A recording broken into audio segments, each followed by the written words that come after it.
This is the Atlantic Television Network's international news. First, the headlines. In Sudan, potential catastrophic food shortages by September. In the United States, troops destroyed Houthi patrol boats in efforts to degrade Iran's capabilities.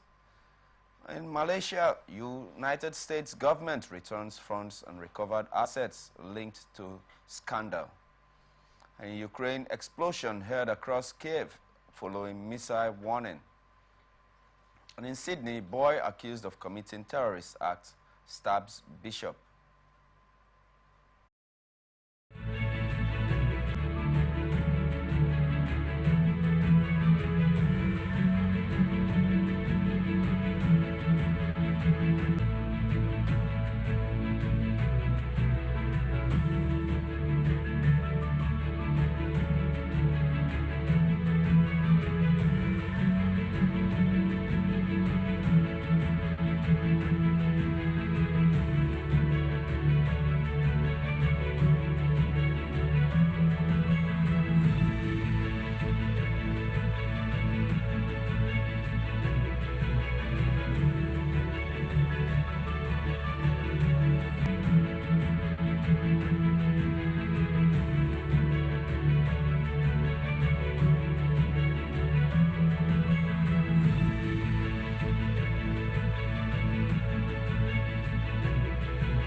Now to the rest of our stories.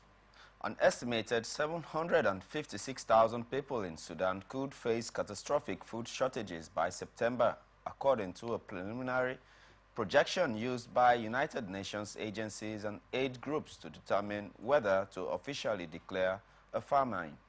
The preliminary results as of June the 1st, and seen by news reporters, reflect a rapidly deteriorating situation in a war-torn country. The most recent previous projections released in December showed that 17.7 million people, or 37% of the population, faced high levels of food insecurity, but none were considered in a catastrophic situation. Now, an estimated 25.6 million people, or 54% of the population, face critical shortages, including more than 9 million people in an emergency situation or worse.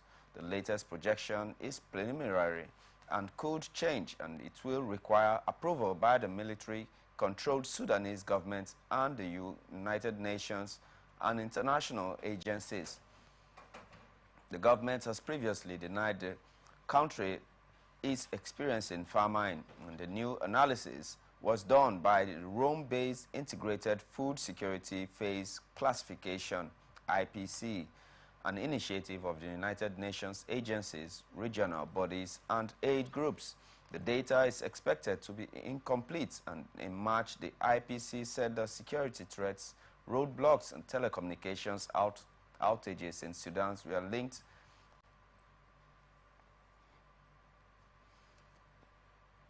we are hindering its ability to do assessments. The IPC, which analyzes food insecurity and malnutrition data, hopes to publish a report on Sudan in the next several weeks, according to people familiar with the matter.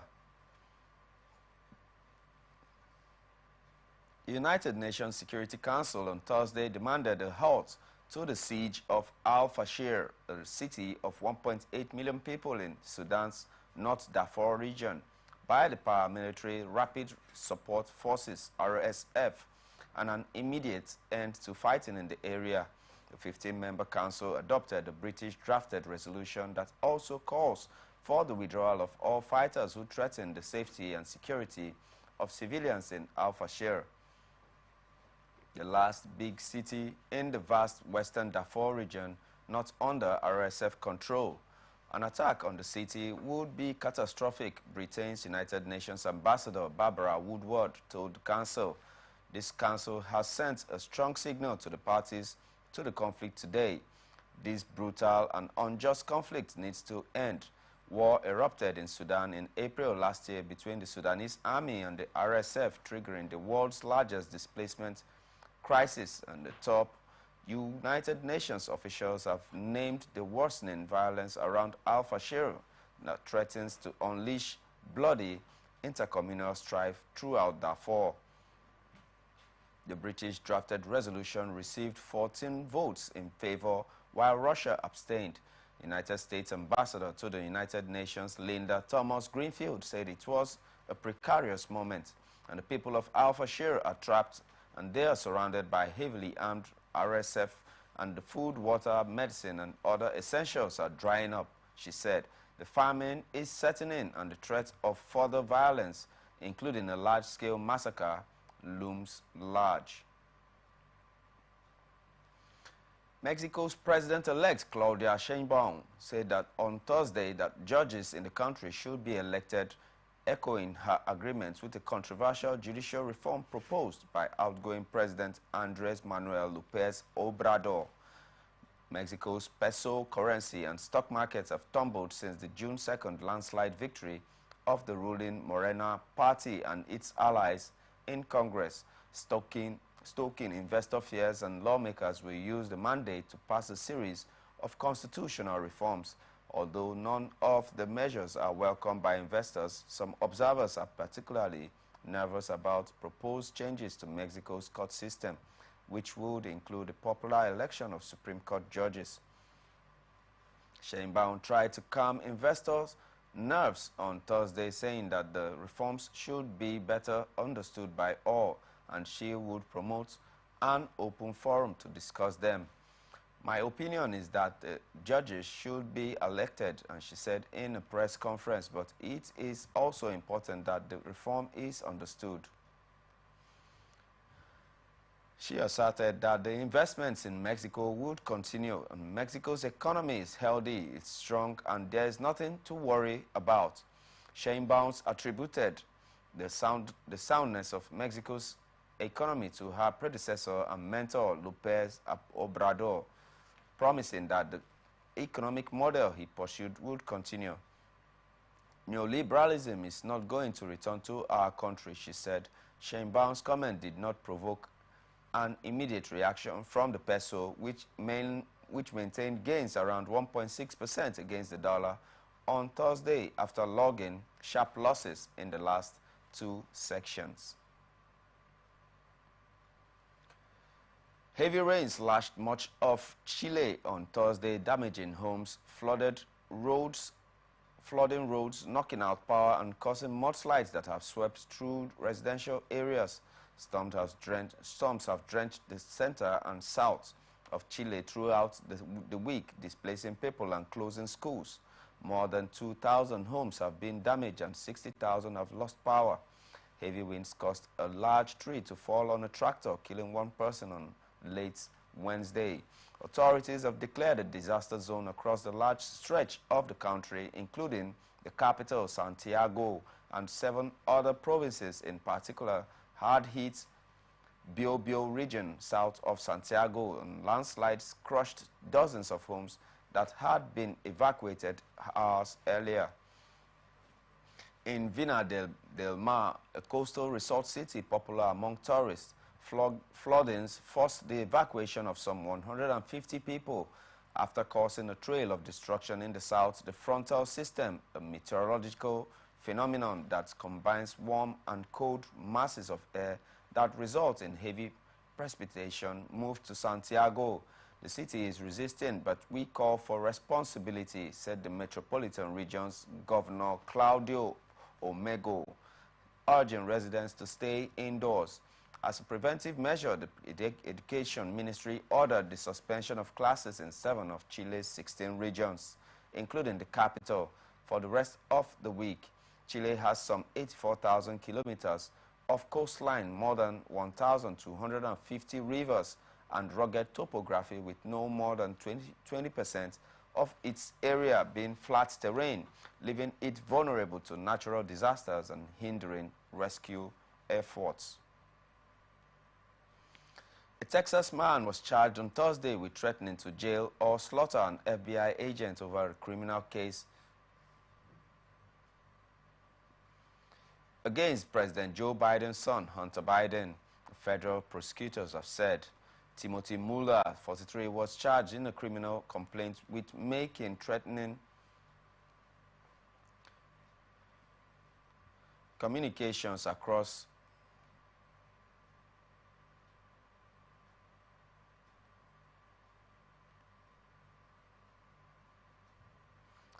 state lines and influencing, impending, or retaliating against a federal official. It was not immediately clear if Mueller or Fort Worth had retained an attorney in the case, which was filed in the United States District Court for the Northern District of Texas. Prosecutors referred to Hunter Biden only by the initials HB, but the dates of the criminal case against him match those of the president's son. According to the criminal complaint, Mueller on June the 11th called an FBI agent who had been assigned to investigate a laptop belonging to Hunter Biden. And when the agent disconnected the call, Mueller called again and left a threatening voice message. The complaint alleges that Biden on June the 11th was convicted of lying about his illegal drug use to buy a gun. Prosecutors say Mueller accused the agent of covering up crimes committed by Biden and said that if former U.S. President Donald Trump were elected in November, the FBI agent will be jailed. Or you can steal another election and then the guns will come out and we will hunt you down and slaughter you like the traitors dog that you are in your own homes, in your own beds, Mueller said on the message, according to the criminal complaint. The United States military said on Thursday that it's destroyed 2 Houthi patrol boats and 1 uncrewed surface vessel and one drone over the Red Sea in its latest effort to degrade the capabilities of the Iran-backed group. The Houthis, who control most populous areas of Yemen, targeted the Verbena in the Arabian Sea, as well as the Sea Guardian and the Athena in the Red Sea. The Iran-aligned group's military spokesman, Yahya Sari, said in a televised speech earlier on Thursday, the attack on the Palau-flagged Verbena group cargo ship sparked a fire and severely injured one of her crew, the U.S. Central Command said. The rebels launched 2 anti-ship ballistic missiles from a Houthi into the Red Sea. The United States Central Command said that adding that there was no damage or injuries from the militia was staged attacks on ships in the waters in solidarity with Palestinians on the Israeli assault in Gaza, where nearly the entire 2.3 million population of the narrow enclave displaced, and there is widespread hunger and destruction. The United States Central Command said it will continue to act with partners who is accountable and degrade their military capabilities. The Houthi campaign has disrupted global shipping to reroute to longer and more expensive journeys around Southern Africa. It has also stoked fears that the Gaza war, in which the local health ministry says over 37,000 have been killed, could spread and destabilize the wider East. The United States and Britain has carried out strikes against Houthi targets in response to the attacks on shipping. Israeli assault on Gaza, which has also led to genocidal allegations that Israel denies, followed an attack on Israel by Palestinian Hamas militants on October the 7th that killed 1,200 people, according to Israeli tallies. U.S. Supreme Court Justice Clarence Thomas took at least 3 additional trips funded by billionaire benefactor Harlan Crow that the conservative justice failed to disclose. The Democratic chair of the Senate's Judiciary Committee said on Thursday. Crow, a Texas businessman and Republican donor, disclosed about the justice's travels between 2017 and 2021. In response to a judicial committee vote last November to authorize subpoenas to Crow and Leonard Liu, another influential conservative figure, according to Senator Dick Durbin, Thomas had previously come under criticism for failing to disclose gifts from Crow. Thomas, on June the 7th, revised his 2019 financial disclosure form to acknowledge that Crow paid for his food and lodging at a Bali hotel and at a California club. But the filing by Thomas failed to disclose that Crow had paid for his travels by private jets related to Bali and California trips and an 8-day excursion on a yacht in Indonesia, omissions revealed on Thursday. In a redacted document from Durbin's office said that contained travel itineraries for which Crow had provided the justice with transportation. The document shows private jet travel in May 2017 between St. Louis and Montana and Dallas, and private jet travel in March 2019 between Washington and Savannah, Georgia, and the private jet travel in June 2021 between Washington and San Jose, California. Crew reached an agreement to provide information requested by the committee dating back 7 years. Crow spokesperson Michael Zona has said, as a condition of this, the committee agreed to end its probe into Crow. Zona added, and despite his serious and continuous concerns about the legality and necessity of the inquiry, Mr. Crow engaged in good faith negotiations with the committee from the beginning to resolve the matter, Zona said. The Supreme Court spokesperson did not immediately respond to a request for comments. United States President Joe Biden's son, Hunter Biden, agreed to drop a lawsuit against Rudy Giuliani and Giuliani's former lawyer, Robert Costello, in which he accused the pair of violating his privacy over data allegedly taken from his laptop, court records showed on Thursday. Hunter Biden has accused Giuliani, who has served as a personal of former President Donald Trump, and Costello of being responsible for the total annihilation of his digital privacy in the lawsuits filed in September last year. Attorneys for all three parties filed an agreement on Thursday in the U.S. District Court for the Southern District of New York that stipulated that Hunter Biden agreed to drop the lawsuit. The U.S. District Judge Jessica Clark must review the agreement before it is finalized, according to press reports which first reported the agreement. Hunter Biden was convicted by a jury on Tuesday of lying about his illegal drug use to buy a gun making him the first child of a sitting U.S. president to be convicted of a crime.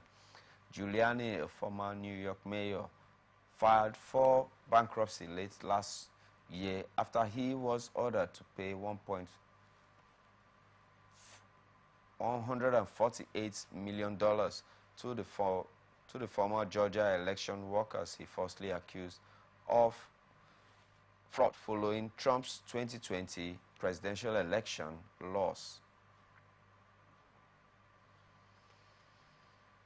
Taiwan has complained that arms orders it has with the United States have faced delayed deliveries.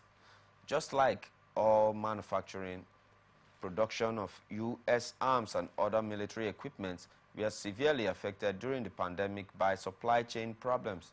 Those are now unwinding.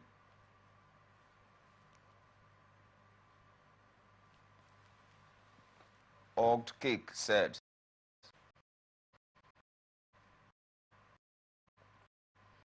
We look forward to the delivery of military capabilities that Taiwan has purchased over the past several years, and I will just say, continue to watch this space. China's provocative actions against Taiwan, Japan, and in the South China Sea run the risk of an accident that would unintentionally spark a broader conflict. Washington's top diplomat in Taipei said on Friday. Sandra Aldkirk, the outgoing director of the American Institute in Taiwan, said, and the de facto U.S. ambassador told U.S. reporters that the United States was profoundly devoted to the state's, quote, of peace and stability in the Taiwan Strait and the broader region. And that is why we have consistently urged the PRC to avoid coercive or provocative actions, both in the Taiwan Straits and in other areas like South China Sea and off Japan, she said.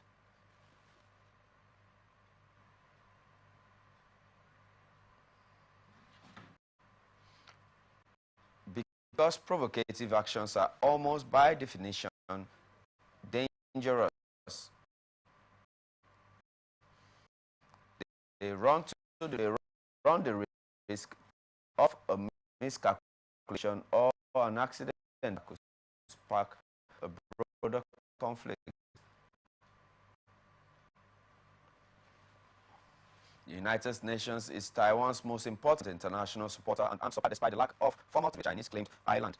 China has stepped up military and political pressure against the democratically governed Taiwan in the past 4 years, and the last month held war games around the island following the inauguration of President La Ching-lei, who won office in January, a man Beijing calls a separatist.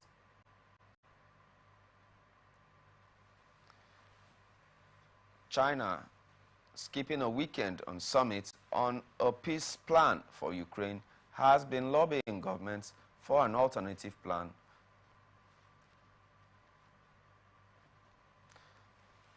Ten diplomats have said this, with one calling Beijing's campaign a subtle boycott of the global meeting in Switzerland. 90 states and have registered to take part in the summit on Saturday and Sunday in the Alpine resort of Lucerne, which will seek to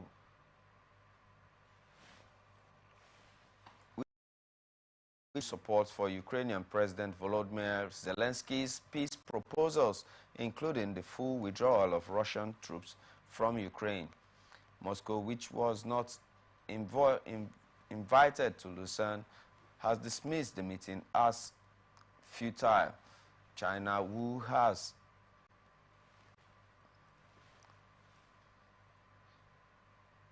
which has close ties to Russia, says it will not attend the conference because it does not meet Beijing's requirements, including the participation of Russia.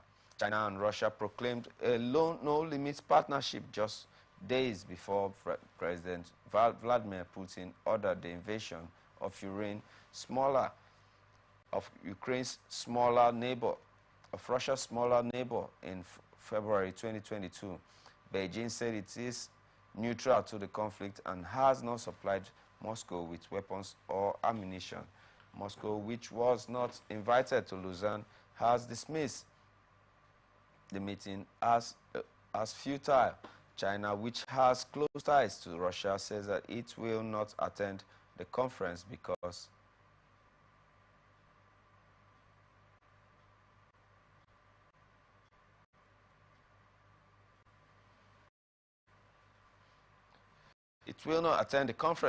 it does not meet Beijing's requirements, including the participation of Russia.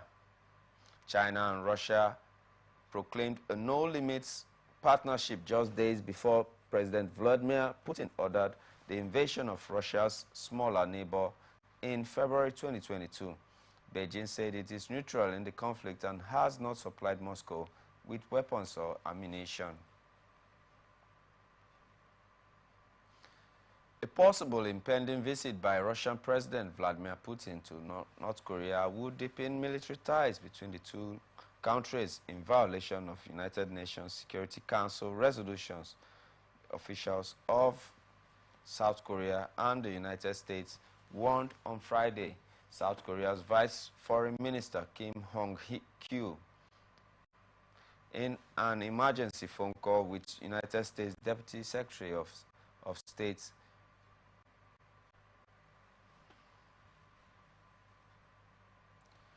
Kurt Campbell, said that Putin's visit should not result in more military cooperation between Pyongyang and Moscow in violation of the resolutions, according to Seoul's foreign ministry. Echoing Kim's concern, Campbell pledged continuous cooperation to take the potential regional instability and challenges caused by the trip, while closely monitoring related developments. The two sides agreed to resolutely respond through airtight cooperation to North Korea's provocations against South Korea and actions that escalate tensions in the area, the military has said in a statement.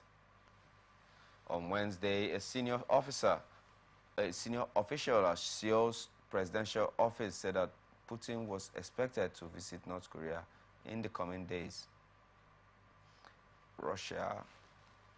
Russia's Vedomosti press on Monday reported Putin would visit North Korea and Vietnam in the coming weeks. Kremlin spokesperson Dmitry Peskov on Thursday declined to give a date or agenda for a possible visit, but said that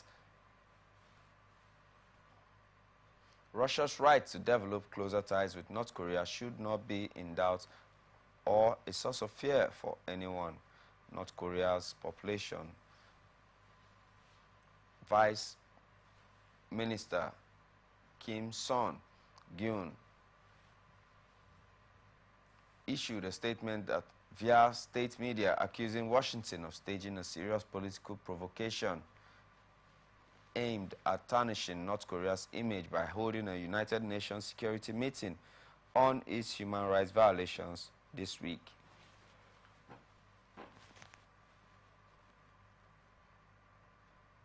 The United States government has returned another $155 million to Malaysia in recovered assets linked to scandal-hit states fund, Malaysia Development Berhad, taking the total return so far to $1.4 billion. The United States Embassy in Kuala Lumpur said the recovered funds were being returned following the United States Justice Department's approval of a permission submitted by the Malaysian government. To date, United States authorities have recovered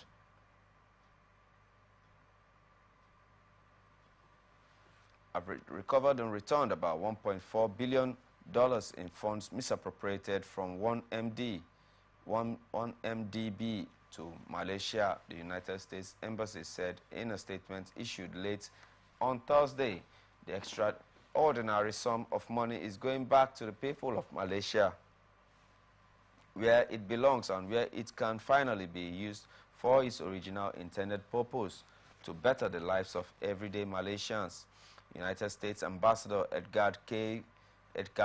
Kagan said in a statement that the Office of Malaysia's Prime Minister did not immediately respond to a request for comments, and Malaysia and United States investigators estimate $4.5 billion were siphoned away from 1MDB.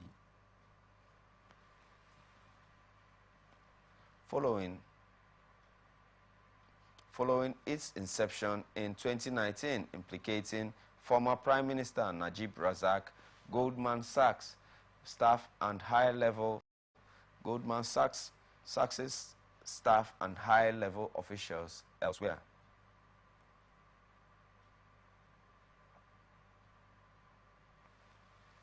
Vietnam's newly elected president, To Lam, on Thursday called for a strengthening of ties with the United States. The government said Vietnam has been seeking to boost relations with Washington, but as a part of bamboo diplomacy as it tries to navigate rising global disputes and maintain economic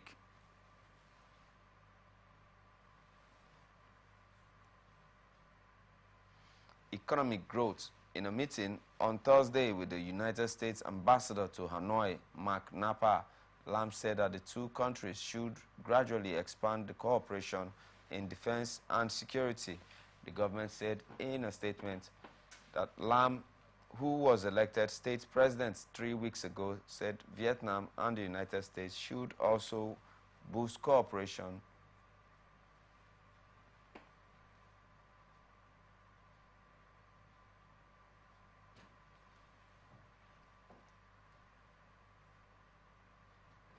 boost economic ties and promote high-level visits. Vietnam's exports to the United States in the first 5 months of this year rose 22% from a year earlier to $444.4 billion, representing 28% of overall exports in the period, according to the government's custom data. On Tuesday, in a meeting with the Chinese Ambassador to Hanoi, Xian Bo,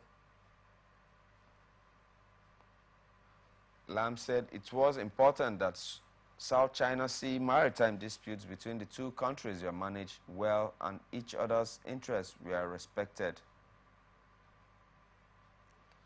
You are watching international news on Atlantic Television Network. We'll be back shortly after this break. Please stay tuned.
delivery. Oh. We just dey vote for government, but we not get good governance. At all. Roads so e no dey, light o usa, the infrastructure nko e come turn to be forbidden fruit for the city. Corruption spoil everything.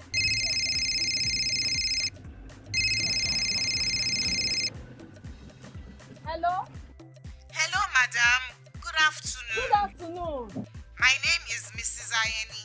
I am calling from the Ministry of Humanitarian Affairs. Okay. Okay, I've been expecting your call. Madam, remove this your phone from loudspeaker. No vex, now my phone be like that. Hello? Are you there? I hear, I'm hearing you. Yes. We saw a copy of your invoice for computers, printers, and laptops. Yes. Are you working on them now? Ma, the prices you quoted are way too high now. Madam, sorry, please don't call. We found the laptop you said is 1.8 million naira for 600,000 naira. Hello? Now my body network there. I can't hear you. Network is bad. Madam, we can hear you. Continue. Hello, I can't hear you. I will call you back. Their behavior not good now. Madam, now this kind behavior they kill our country. You suppose do things differently, make Nigeria for better. Corruption not in my country. This message is brought to you by the Akin Fadehi Foundation, the MacArthur Foundation, and with broadcast support from Atlantic Television Network. corruption not in my country. I don't get a lot.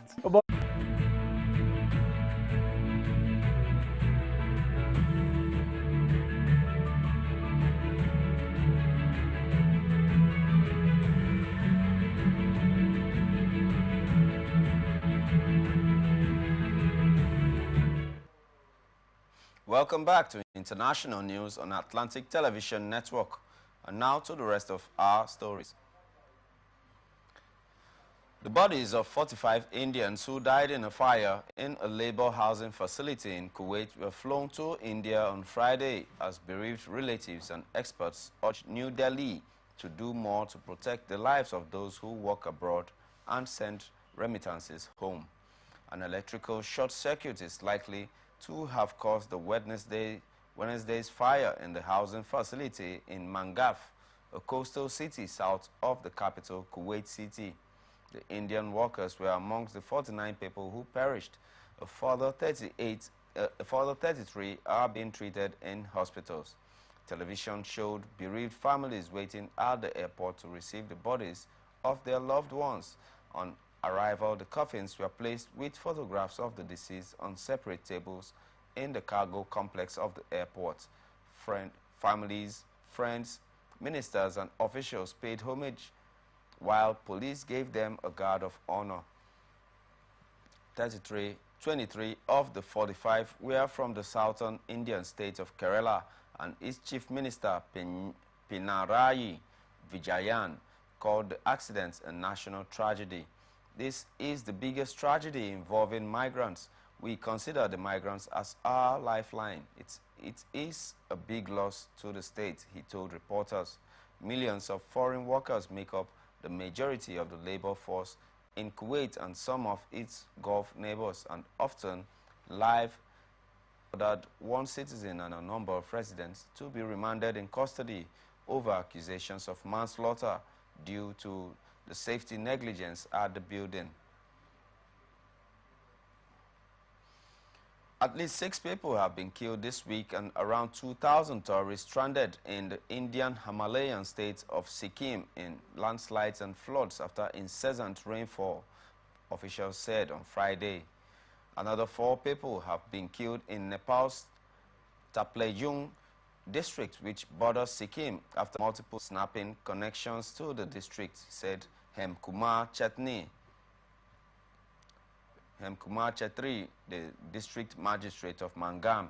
The stranded tourists are all safe, but we have not been able to evacuate them because of the damage, he said, adding that 11 of them were foreign nationals, and the small Buddhist state of 650,000 people weighed between Bhutan, China and Nepal is a popular tourist destination but also faces natural disasters caused by extreme weather events in the Himalayas.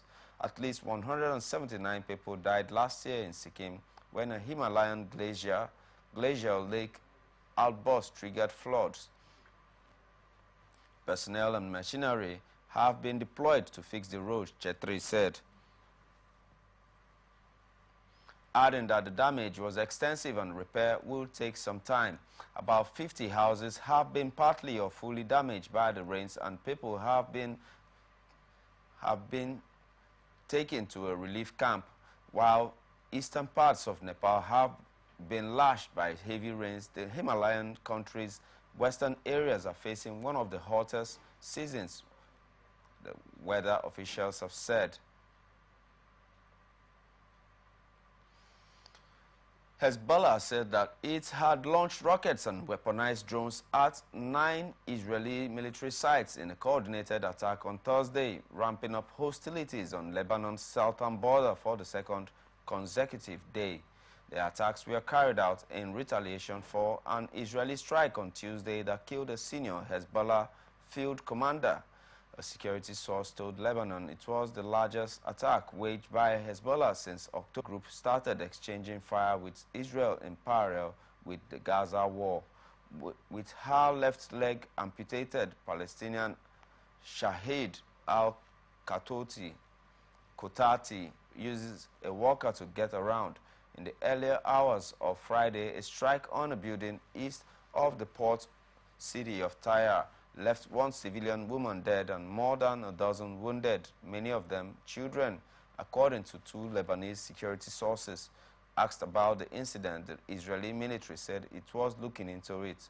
Hezbollah said in a statement earlier that it had fired volleys of Katyusha and Falak rockets to at least 6 Israeli military locations. Its Al-Manar television reported more than 100 rockets fired at once. Hezbollah's statement said it had launched attack drones at the headquarters of Israeli Northern Command, an intelligence headquarters, and a military barracks. A security source told newsmen that involved firing at least 30 attack drones at once, making it the group's largest drone attack to date in the 8-month-old war. Iran-backed Hezbollah and Israel have been trading near daily fire since the eruption of the Gaza war in October, but the last 2 days have seen a sharp rise following the Israeli strike that killed Hezbollah commander. Israeli forces raided a town in the occupied West Bank on Thursday, killing 3 Palestinians and detaining several others in what the army described as an operation to preempt militant attacks. The West Bank, amongst territories where Palestinians seek statehood, has seen a surge in violence since the outbreak of the war between Israel and the militant Islamist group Hamas in the Gaza Strip. During the raid in Kabatia, the troops surrounded the building where 2 gunmen were holed up, exchanging fire with them, and the army said the 2 Palestinians were killed, and witnesses saw the body of one of them being lifted out by armored bulldozer. A soldier was wounded during exchanges of fire, it added. Support for armed struggle as the best means to end Israeli occupation and achieve statehood rose among Palestinians, while backing for the militant group Hamas also increased slightly in the last 3 months. It is according to an opinion poll. The poll by the Palestinian Center for Policy and Surveys Research showed support for armed struggle climbed by 8% points to 54% of those surveyed in the West Bank and Gaza Strip. Support for Hamas rose by 6% points to 40%. Fatah, led by President Mahmoud Abbas, had 20% backing. The polling was carried out The polling was carried out some 8 months since the start of the Gaza war, which began when Hamas fighters stormed communities in Israel, killing some 1,200 people and abducting another 250, according to Israeli tallies, prompting the Gaza war. More than 37,000 Palestinians have been killed as a result of the devastating offensive Israel has waged in Hamas-ruled Gaza. Since then, Gaza health authorities said the poll found out that two-thirds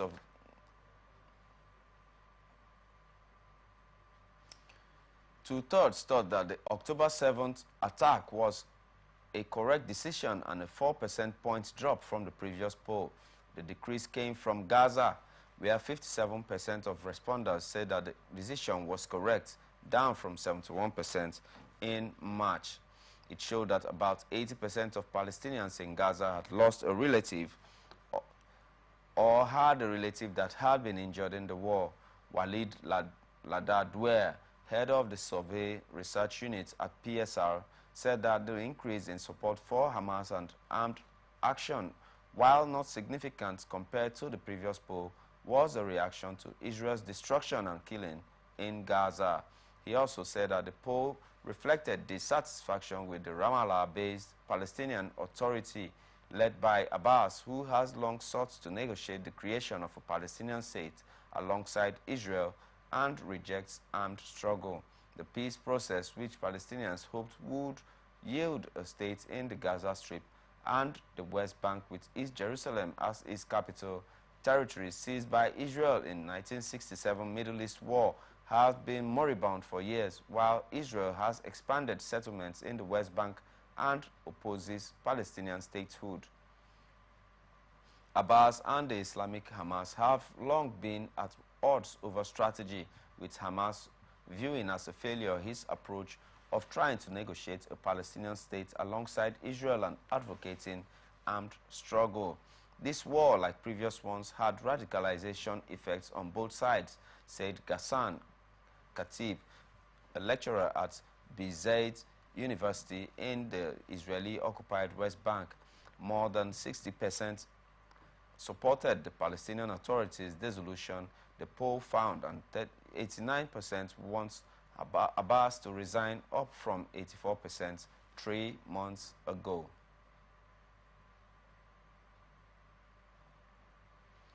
World leaders will join Ukraine's President Volodymyr Zelensky at the summit this weekend to explore ways of ending the deadliest conflict in Europe since World War II, but Russia isn't invited and the event will fall short of Kiev's aim of isolating Moscow. U.S. Vice President Kamala Harris, French President Emmanuel Macron, and leaders of Germany, Italy, Britain, Canada, and Japan are among those set to attend the June 15th and 16th meeting at the Swiss mountaintop resort of Bergenstock. India, which has helped Moscow survive the shock of economic sanctions, is expected to send a delegation, and Turkey and Hungary, which similarly maintained cordial ties with Russia, will be represented by their foreign ministers. But despite months of intense Ukrainian lobbying, some others will not be there, most notably China, a key consumer of Russian oil and supplier of goods that help Moscow maintain its manufacturing base. The meeting is already a result, Zelensky said in Berlin on Tuesday, while also acknowledging the challenge of maintaining international support as the war now well into its third-year grinds on. Uniting countries who are partners and non-partners is a difficult mission in itself for Ukraine when the war is not in its first month, Zelensky said. Zelensky visited Saudi Arabia on Wednesday to discuss preparations for the summit with Crown Prince Mohammed bin Salman, but it was not immediately clear whether the kingdom would send a representative. Aldrich Schmidt, a political scientist and Eastern Europe expert at the University of St. Gallen in Switzerland, called the summit a mixed bag given the show of support from some quarters and China's absence. Then the question arises, is peace actually doable? Schmidt added, as long as Russian President Vladimir Putin is in power, it will be difficult.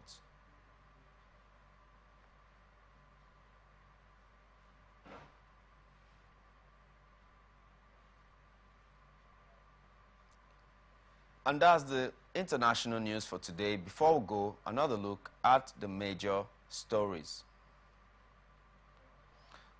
In Sudan, potential catastrophic food shortages by September, and United States troops destroy Houthi patrol boats and efforts to degrade Iran capabilities. In Malaysia, United States government returns funds recovered assets linked to scandal. And in Ukraine, explosion heard across Kiev following the missile warning. In Sydney, boy accused of committing terrorist act stabs bishop. I am Raymond Ken Mbata. Thank you for watching.